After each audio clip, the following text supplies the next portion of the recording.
né, de longos tempos, não tão longos, né, João? Para a gente ficar mais novo. E a gente já se encontrou muito aqui nesse salão, lá em Cachoeira, em Caçapava, em São José, em Taubaté. A gente veio esse longo desde os anos 70, né, João? A gente vem se encontrando e ele vai trazer para nós esse tema que eu já falei, né, dos recomeços. E é isso. Deus te abençoe.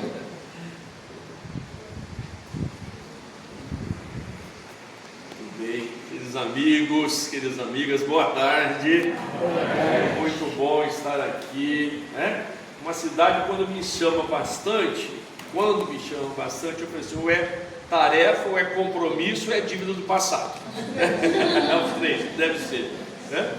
Mas assim como Guaratinguetá, outras cidades também têm me dado esta oportunidade de trabalho, mas também a oportunidade de reencontro, né?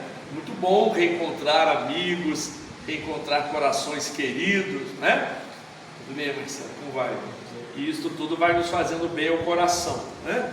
E realmente a gente vai olhando os rostinhos assim, meu Deus, dá vontade de abraçar logo, né? Até sorriu, povo conhecido, né? Coisa boa. Mas a minha mãe mandou um abraço para todos, viu? Ela já anda com umas dores, no frio então pior, aí ela disse que aí que ela não sai mais, né? Mas enfim, mandou um abraço para todos, né? E gostaria de estar aqui, mas ela disse que mentalmente está à distância, dando sustentação, tá bom? Ela está orando de lá, ela sempre fica, né? Orando para que... E eu cheguei, já agora há pouco avisei, olha, cheguei, é pertinho, mas tem que avisar. Desencarnei, pessoal? Cheguei. Então, queridos, a nossa alegria em poder estar aqui e sendo abraçado por todos que aqui estão, né, pelos seus olhares, pelos seus risos e sorrisos, e também pelos amigos espirituais que sempre estiveram nesta casa, aqueles que nos acompanharam nesta jornada aí que a Leonora disse, né, de encontros, de jovens, de palestras, de reuniões do antigo CRE, hoje USE Regional, CRE que é Conselho Regional Espírita, hoje é a USE Regional. Então foram momentos muito agradáveis e onde nós tivemos também com aqueles que eram um pouquinho mais velhos do que nós, ou jovens há mais tempo, né? Grandes exemplos, né? De dedicação à causa, de frequência assídua, de permanência no trabalho. Então isso nos garantiu também a nossa permanência, né? Para que nós estivéssemos aqui. Isso mesmo, Miriam? E o nosso aprendizado.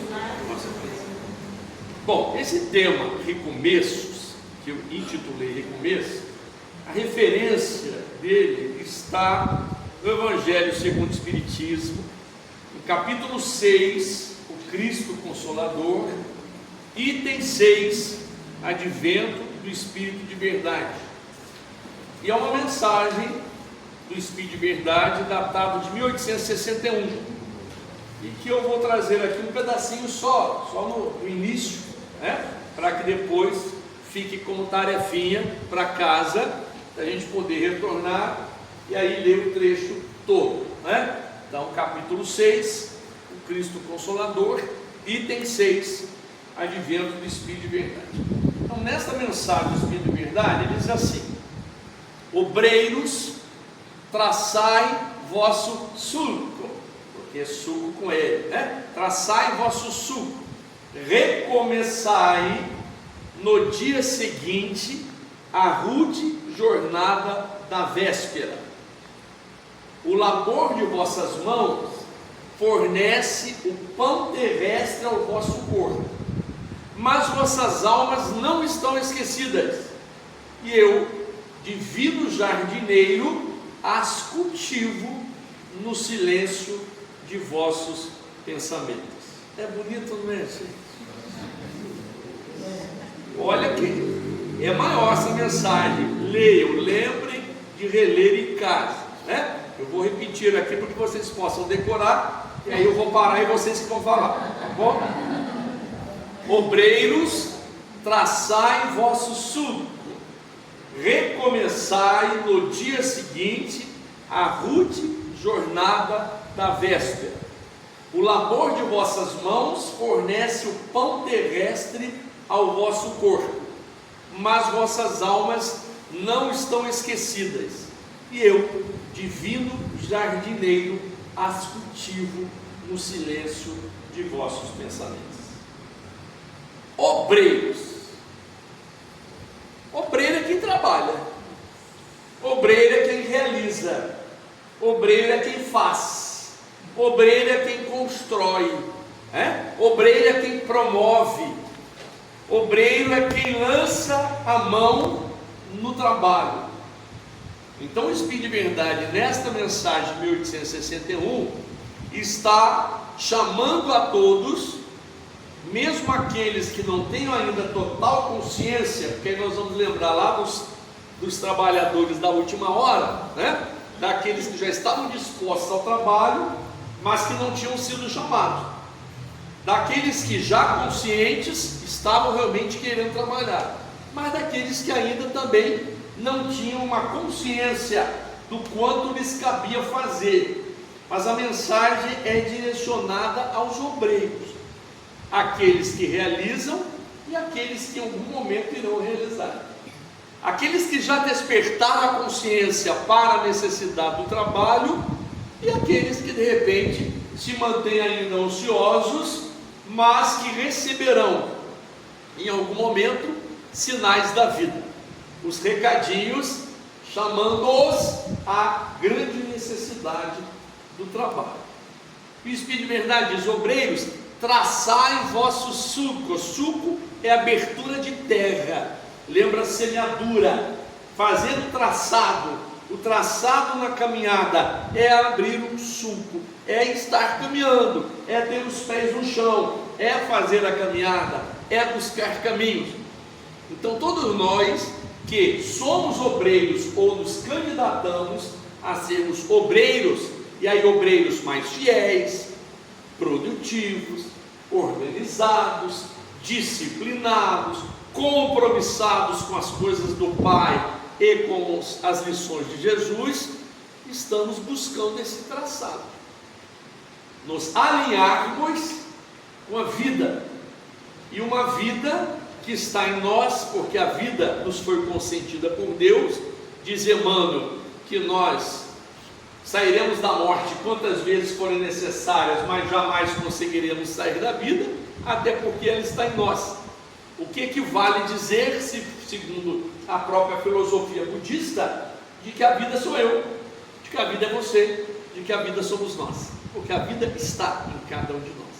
Então este obreiro que tem a vida em si mesmo, ou seja, é a própria vida, há então de se alinhar com a vida, V maiúsculo, com o projeto divino, com a construção de Deus, com o pensamento de nosso Pai para todos nós, traçando na caminhada esses chamados sulcos, que são as marcas, ali o sulco representa o buraco que se abre.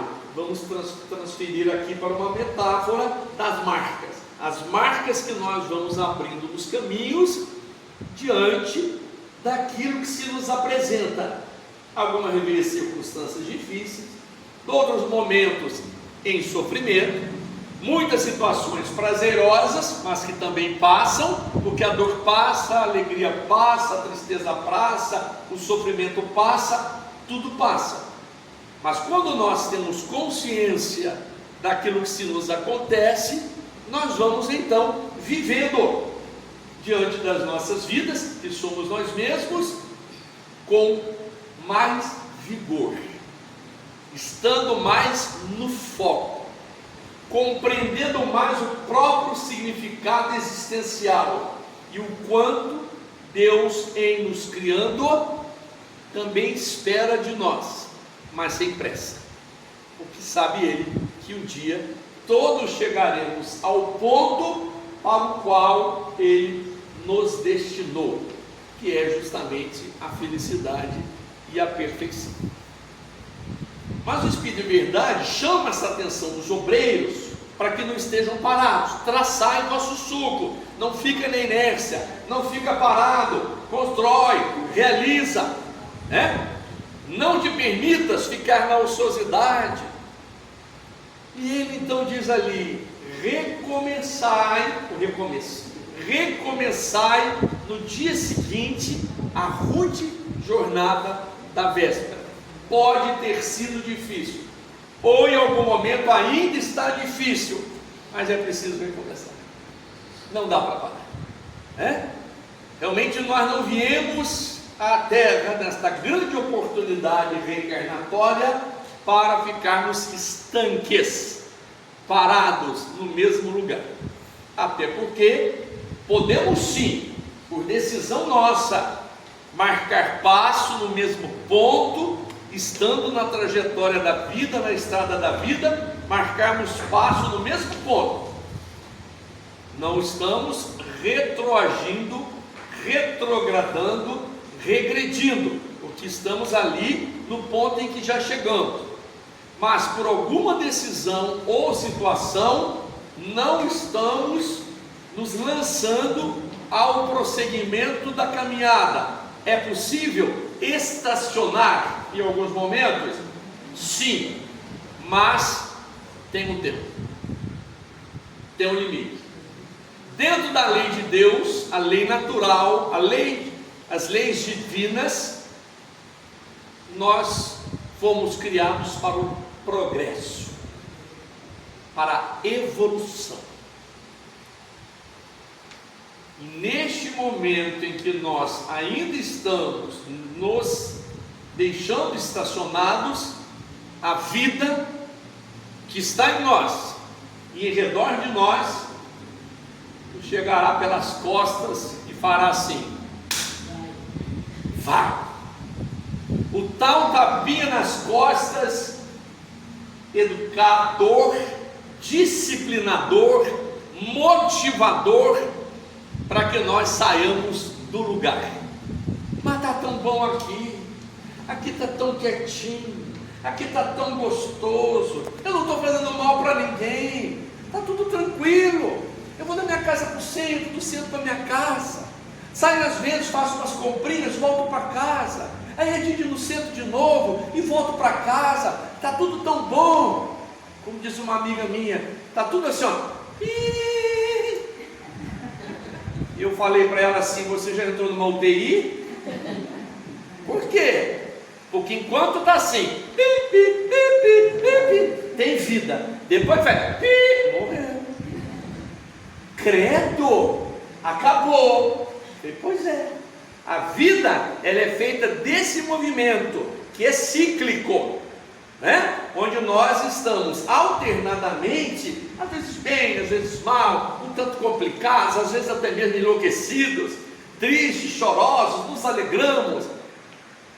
E isto não é só de época em época, às vezes é num dia só. A gente amanhece bem, antes do almoço já enlouqueceu. E daqui a pouco chega uma mensagem no celular: meu Deus, a vida é isso mesmo, pronto, já melhorei.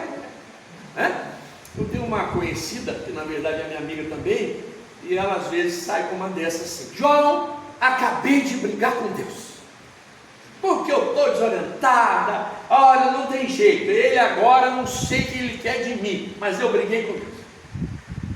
Eu tento consolar, falo uma coisa ou outra, já sei que ele é assim mesmo, tá? Eu sei que no finalzinho da tarde, ou até antes um pouco, já estou de bem de novo, já estou de bem de novo com Deus, já entendi. Então muitos de nós somos desses obreiros. Quer falar? Por favor, desculpa aí, imagina. Mas tem um carro branco na garagem de um morto que está pedindo se alguém daqui. Não é o palestrante que não está aqui. Alguém? Não é nada aqui. Vejam lá. Então nós, vamos seguindo então.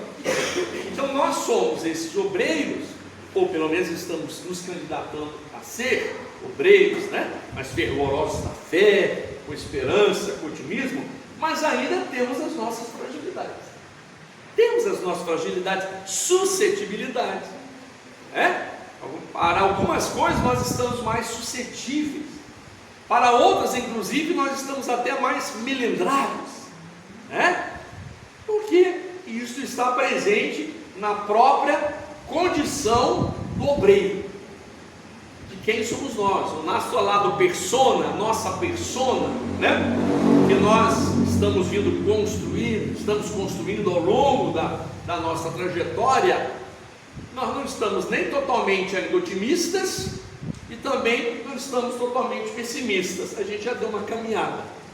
Tem dia que fala, acho que não vai dar certo, e tem dia que fala, ai meu Deus, Deus é Pai, né? Então nós também estamos variando, e de forma cíclica nós passamos por estas situações, que o Espírito de Verdade coloca ali como rude jornada da véspera, porque às vezes traz uma certa rudeza, né? No sentido de que é um estado de sofrimento, traz um abalo emocional, uma comoção, né? Algo que nos traz um certo incômodo, às vezes desalento, às vezes desencanto, até mesmo uma certa tristeza. E dizia, ou diz ainda porque está encarnado, um conhecido meu do Sul Fluminense, que agora mora lá no estado de Minas Gerais, até uma revolta, mas ele disse, revolta eu não tenho, mas eu tenho direito à indignação. Então nós passamos por estas fases, de nos fazermos indignados, às vezes até mesmo um pouco revoltosos, né? Ou uma certa revoltazinha, porque espírita nada é grande, tudo é pequenininho, né? Graças a Deus a gente tem ódiozinho, rancorzinho, ciúmezinhos, né?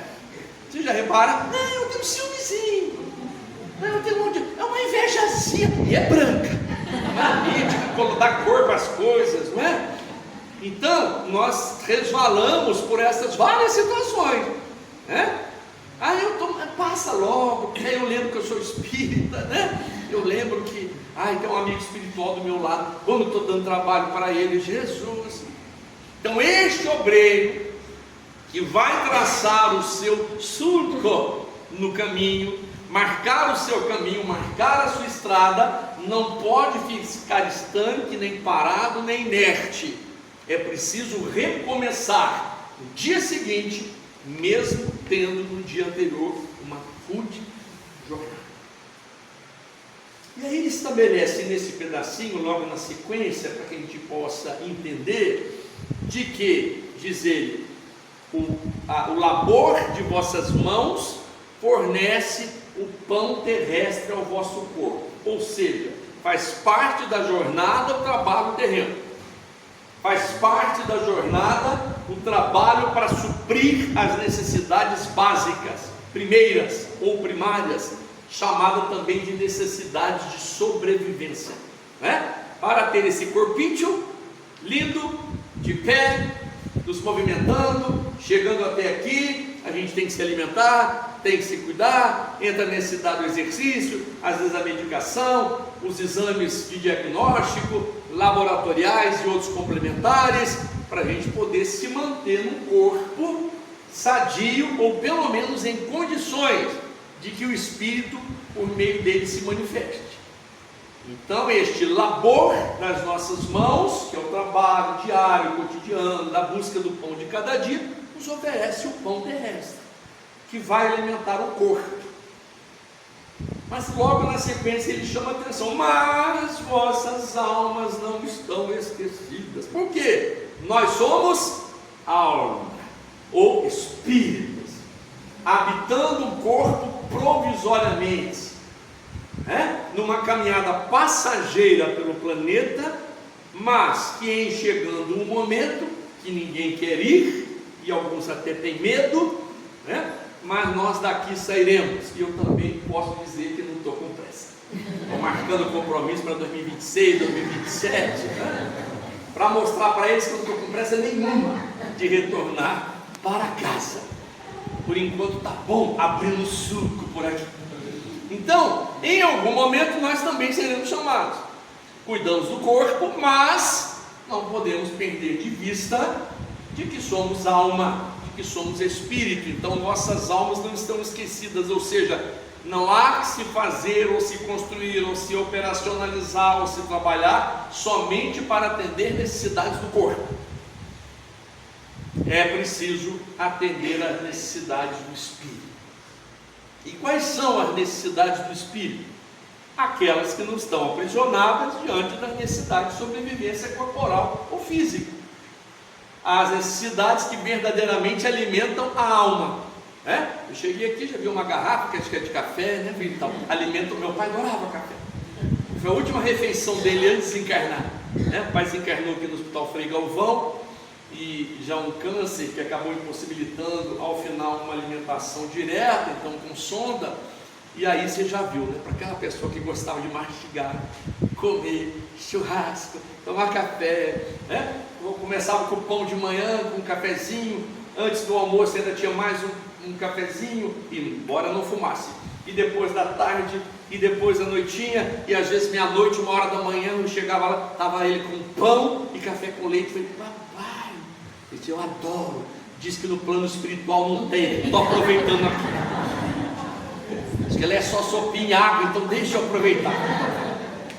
E aí, nesse dia que estávamos lá no último dia dele, faz 7 anos agora, em junho, dia 12 de junho que ele desencarnou, e o médico já havia nos falado que ele estava com uma pneumonia que fatalmente levaria ao longo do câncer já, talvez aquele dia, e realmente aconteceu. E eu disse assim, isso não quer uma água? Porque nem a água nós estávamos colocando, né? Eu falei, você não quer uma água? Qual é a resposta? Eu quero mesmo café. Estava lúcido.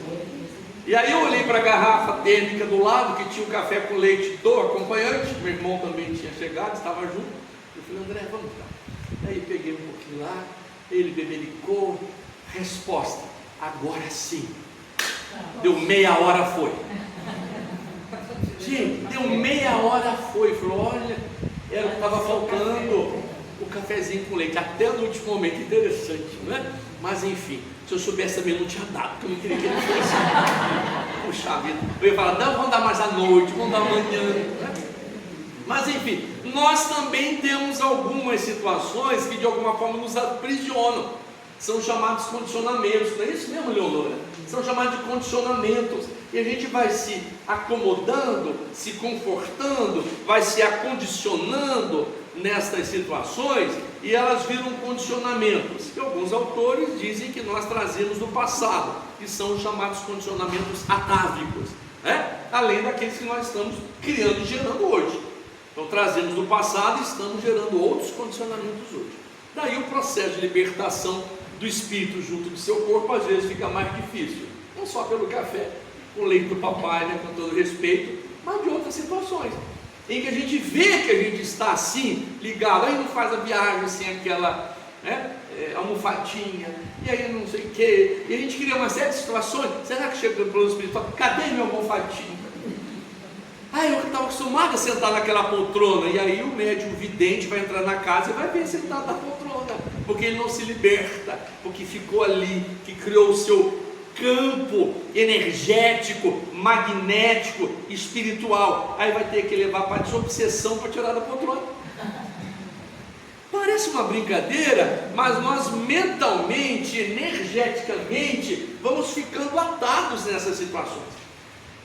João, você não ia falar de recomeço? Eu falei, já, né? Por enquanto uma construção que vai dando base para a gente perceber no que a gente tem que recomeçar. Leonora logo no início falou, recomeçar a partir do momento em que a ficha caiu, que ali, só ali, ela já dedurou. A idade dela é minha, porque essa história de ficha caiu, é tempo que se fala disso. A ficha caiu, eu não tenho orelhão, por isso que ela dedurou, a minha idade é dela. A ficha caiu, eu falei, orelhão, meu Deus.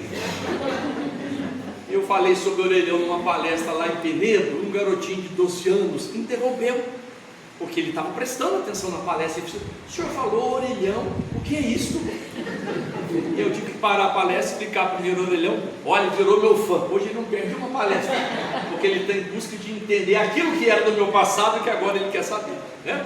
Então caiu a ficha, ou seja, vi, agora eu sei. Paulinho Soares, irmão da Rosângela Valadares, é quando faz a gente só plim, não é o plim plim, isso não é da televisão, é o plim, né? Ou a gente fala, caiu em cima, caiu a ficha, caiu em cima, agora eu vi, agora eu percebi Nós estamos nessa construção, mas é preciso estar no foco, porque as coisas às vezes estão na nossa volta, e quando a pessoa passa indiferente, ou está desfocalizada, quando ela não se apercebe verdadeiramente daquilo que se lhe acontece, alguns autores chamam essas pessoas, que podemos ser qualquer um de nós, de pessoas que estão com as almas mortas em corpos vivos. Estão ativos, fazem, realizam, mas fazem por fazer, realizam por realizar, saem de casa por sair, acordam por acordar, porque não estão presentes no foco real da existência. O que nos faz às vezes, e podem ter certeza que eu vim também com esse objetivo, que é não só de falar, mas em alguns momentos perceber, numa fala, num cumprimento, depois ali fora num cafezinho, algo que Deus também queira me mostrar, porque a vida faz isso conosco. Quando a gente sai de casa e diz: Senhor, me manda um sinal. Queridos, os sinais estão para todo instante, para todo canto, né? Só que a gente tem que perceber, tem que estar desperto. Acorda, menino! Acorda, menina! Que é o jargão da Ana Maria Braga, né? Nós precisamos estar despertos, prestar atenção na vida, né? Coloquei o pé fora da cama. O que aconteceu comigo quando eu abro os olhos a cada manhã? Eu estou recomeçando. Poderíamos ter desencarnado dormindo. Tivemos algumas situações no plano espiritual em que a gente, quando volta para a vigília, o corpo não se lembra, mas a gente vem com algumas imagens, algumas apresentadas em sonhos e outras ficam num campo sensório, perceptivo, mental, psicológico nosso. E a gente fica tocado por algumas circunstâncias sem que efetivamente a gente saiba o porquê, mas foram desses encontros que nós tivemos no plano espiritual, e alguns a gente até lembra no sonho. Então, quando nós despertamos a cada manhã, as almas que não estão esquecidas, porque o jardineiro, o divino jardineiro, que nos cultiva no silêncio dos nossos próprios pensamentos, e Deus habita em nós, preceito bíblico, nós somos tocados nas nossas almas a todo instante, por isto ou por aquilo, mas daremos guarida nos nossos corações ou não, mediante justamente esse estado de atenção que a gente tem da vida. Eu sei que eu já contei lá no irmão Tino, talvez tenha contado também lá no Antônio Martins, talvez da outra vez tenha contado aqui, mas eu vou repetir, porque essa história eu vou levar para a vida que foi da minha netinha a Júlia, né? Porque a mãe dela e o pai colocaram Júlia, e eu já tenho o outro Matteo, né? O outro neto é Matteo, então o pessoal está afirmando a turma italiana, acho que está chegando em casa, sem ser de origem italiana, mas enfim, a Júlia. E a Júlia entrou em casa, 6 aninhos na época, hoje já 8, e ela entrou lá com seus cabelos longos, uma gracinha de menina, não é porque é minha neta, mas chegou lá, só que aquele dia ela estava com um tererê, eu não sabia o nome, perguntei para ela o que é isso, é tererê, vô, que são as fitinhas coloridas, envolvidas em alguns cachozinhos do cabelo, e ali fica solto. Eu então quis fazer uma brincadeira até para ver a resposta dela, que eu já imaginava qual seria. Diante daquilo que nós colocamos como sabedoria nossa, e a gente acha que sabe tudo, e a nossa tal previsibilidade, eu perguntei para ela: dá para fazer o tererê no vô? Eu sabia o que ela ia responder, mas eu queria ouvir. E eu perguntei: dá para fazer no vô? Eu não sei se ela é médium, se ela consultou o guia espiritual dela, anjo de guarda. Eu sei que ela foi rápida. Ela só abaixou assim, imediatamente abaixou, levantou e falou: hoje não dá, vô, porque eu estou sem fitinha. Rápida menina, gente. Ela não disse: o senhor é calvo, se ela já conhecesse essa palavra, o senhor é careca. Vô, imagina, claro que não vai dar. Olha só, eu não podia esperar de uma criança de 6 anos, dado uma brincadeira, essa gentileza e delicadeza, um afeto para dizer: hoje não dá, porque eu estou sem fitinha. O que quer dizer isso? Se eu tivesse com fitinha, eu ia tentar, eu ia dar um jeito. E eu percebi que nós estamos na vida, vivendo em comunidade, família, sociedade, uns que precisam mais, outros que precisam menos. Não falamos aqui de situação socioeconômica, falamos das fragilidades emocionais, psicológicas, das necessidades da alma, para nos ajudar mutuamente. Para quando a gente tiver a fitinha, dá um jeito. E a fitinha não é a fitinha do cabelo, é a fitinha do sorriso, do olhar, da mão que se dá, do abraço que envolve o outro, do beijo caricioso, do olá meu irmão, da visita, de uma mensagem, não só no WhatsApp, de uma ligação. Vivenciar o amor. Vivenciar o amor, que será meu tema amanhã em Caxambu à noite. Amor, dom supremo. Já vou levar essa expressão sua para a palestra de amanhã lá em Caxambu, no 25 de dezembro. Quem quiser ir, eu tenho lugar no carro. Enfim, e hoje estou em Lorena. Quem quiser assistir sobre João Evangelista, é em Lorena hoje na Fraternidade. E o povo, gente, é muita dívida do passado. Mas é de conseguir, né? Então, no silêncio dos nossos pensamentos, o divino jardineiro nos cultiva. Por isso que todos os dias, quando nós abrimos os olhos, é um recomeço. Mas não é um recomeço só naquele momento que eu abro os olhos a cada manhã. O que eu escuto não é só pela visão, é pela audição, não é só pela percepção do uso dos sentidos físicos, mas pela percepção ou percepções da alma, do coração, do espírito. E o recomeço não é só quando eu acordo, pode ser depois, no minuto depois, no instante seguinte. Para todos nós está sendo um recomeço agora. Eu estou revendo os senhores e as senhoras, caros irmãos, alguns possivelmente conhecendo hoje, ou encontrando hoje, é um recomeço. A partir deste ponto, é uma nova oportunidade, uma nova chance, uma nova situação, uma nova circunstância. Mas para isto, nós precisamos ter motivação. A motivação é um fator interno, o estímulo é um fator externo. Então nós somos estimulados pela vida com variados fatores externos que nos tentam colocar no eixo, que nos fazem abrir o sulco na estrada, mas depende desse estado íntimo que é chamado motivação. E se nós não estivermos motivados, a coisa não flui, ela não se realiza. Mas você não vai? E para quê? Mas você não está com vontade? Que vontade? Não está fazendo nada.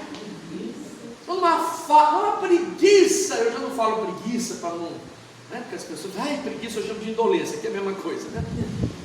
Você é capaz de chamar a pessoa de indolente, ela ainda agradecer, porque ela não sabe que é preguiçoso. Você é um indolente, obrigado. É preguiçoso.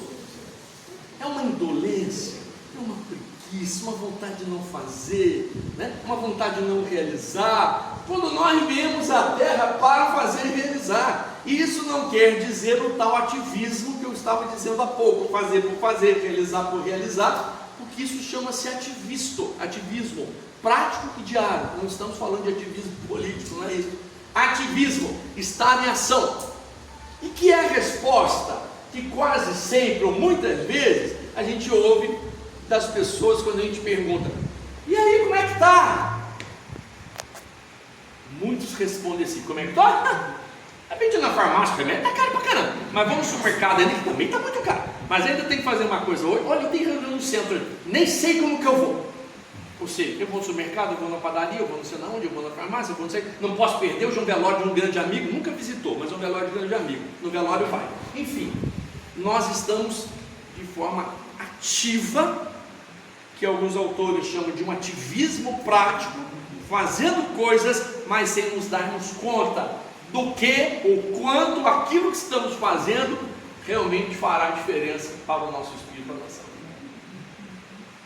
E a gente se imagina no plano espiritual, e aí, como é que foi?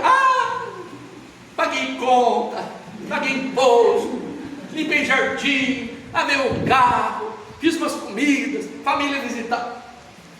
Eles vão falar: mas isso todo mundo fazia. Isso é do dia a dia. Isso é do dia a dia. ser cotidiano, ser encarnado na terra ou reencarnado na terra, todos têm que fazer isso para estarem vivos e sobreviventes no planeta. Mas quando se desliga do corpo físico, quando tudo isso aqui ficar aí, fica pia, com vasilha ou sem vasilha, fica o fogão com panela ou sem panela em cima, fica o quarto arrumado ou não, a cama desfeita ou feita, e vai, segue, prossegue o obreiro, o espírito, a alma, se vendo diante de si mesmo.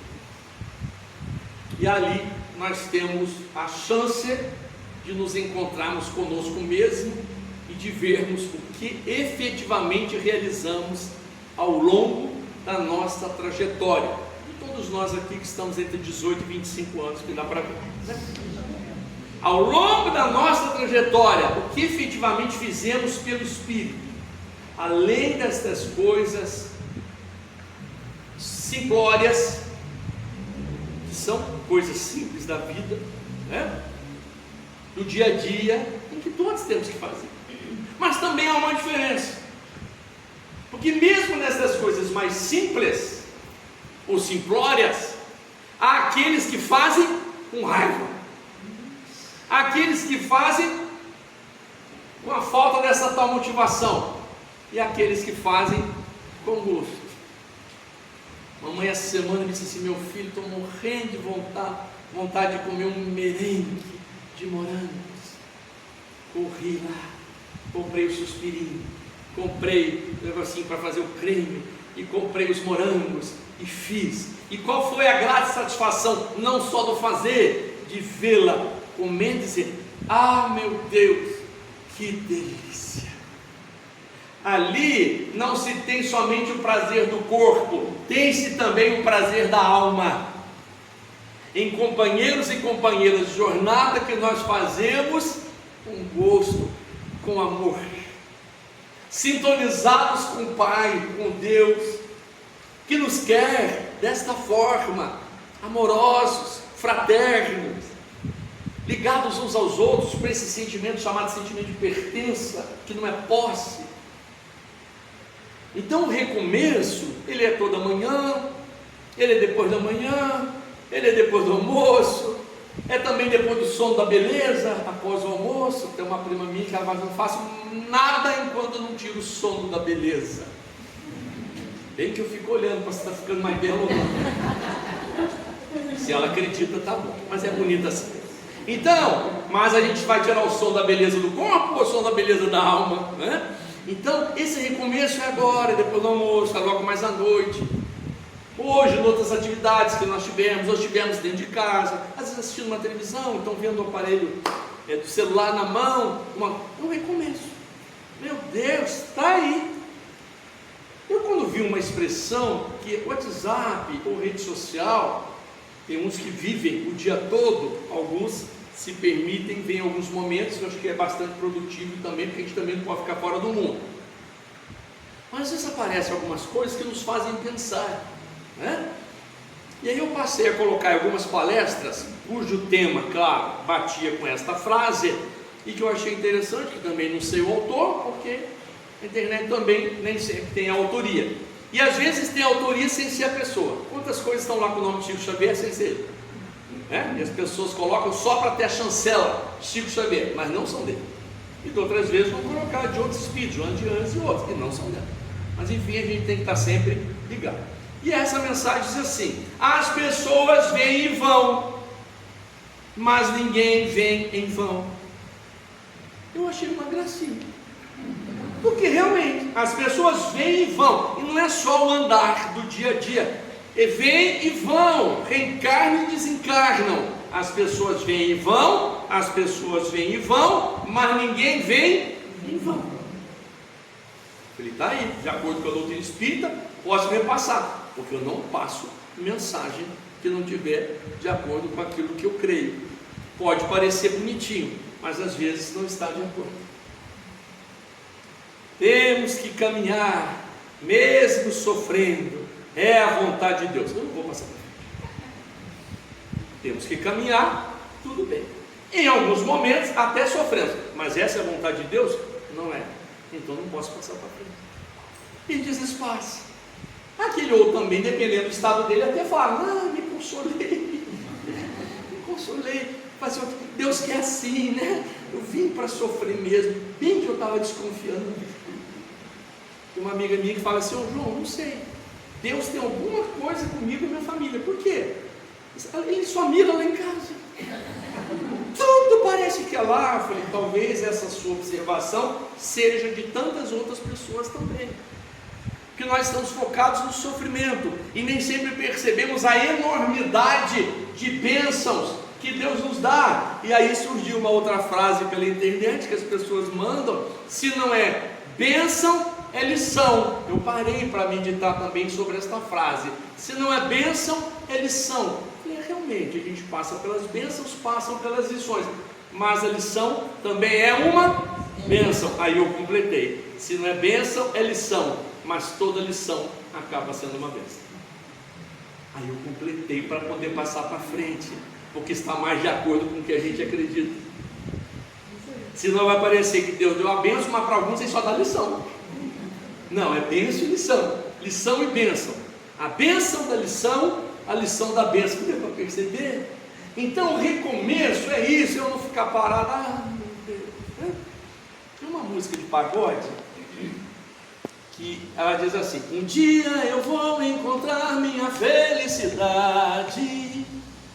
Eu notei em alguns aniversários que a gente vai, de família, tudo, que quando põe umas músicas, e aí são várias as músicas que se colocam, essa música especial, eu sempre procuro notar que algumas pessoas cantam com os braços acima e colocam um sorriso no rosto: um dia eu vou encontrar, ou seja, não encontrou ainda, né? Um dia eu vou encontrar minha felicidade, mas onde ela está? E alguns autores dizem: a felicidade nós a colocamos onde ela nunca está, e ela nunca está onde nós a colocamos. Então os obreiros que estão abrindo sucos na vida e que precisam recomeçar no dia seguinte, mesmo a rude jornada da véspera, devem se lembrar não só do pão terrestre, mas devem se lembrar que o divino jardineiro está nos cultivando no silêncio das nossas almas. Porque Deus nos ama, Deus nos quer bem, Deus nos ofereceu e nos oferta a vida, e a vida está em nós, e dela nós jamais sairemos. E ao final de um texto que escrevi com este título, Recomeços, para a revista digital Gandê Espírita, ao final escrevi: recomeçar sempre, depois, e depois, e depois.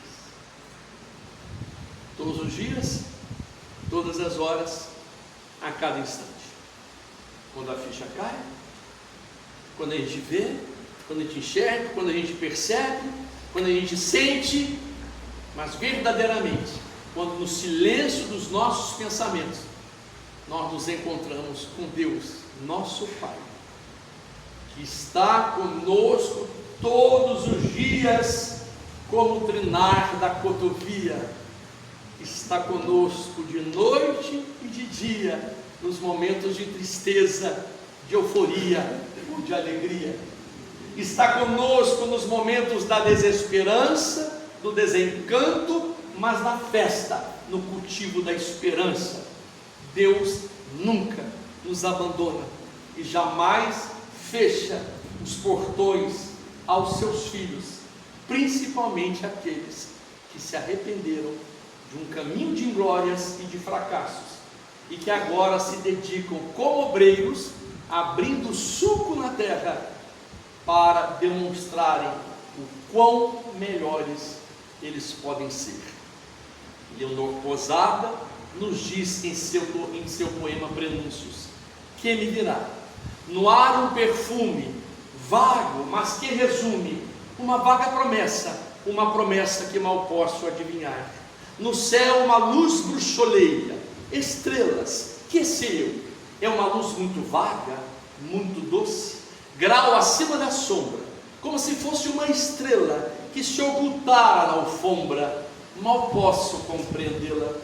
Paira no espaço uma doce cadência, talvez uma palavra amiga, cantiga, cujo final ficou pairando como um guizo de veludo de ouro, quase mudo, e que eu procuro aos poucos ir captando. Que me virá? Não sei. Esses prenúncios dizem-me tanto, tanto, perfume tênue, luz suave canto. Ah, deixa-me enxugar todo o meu pranto. Quero cantar, sorrir, vibrar, alma dorida, nesta força que é Deus, neste Deus que é a vida. Recomeços, recomeçar, sempre, depois e depois. Muita paz.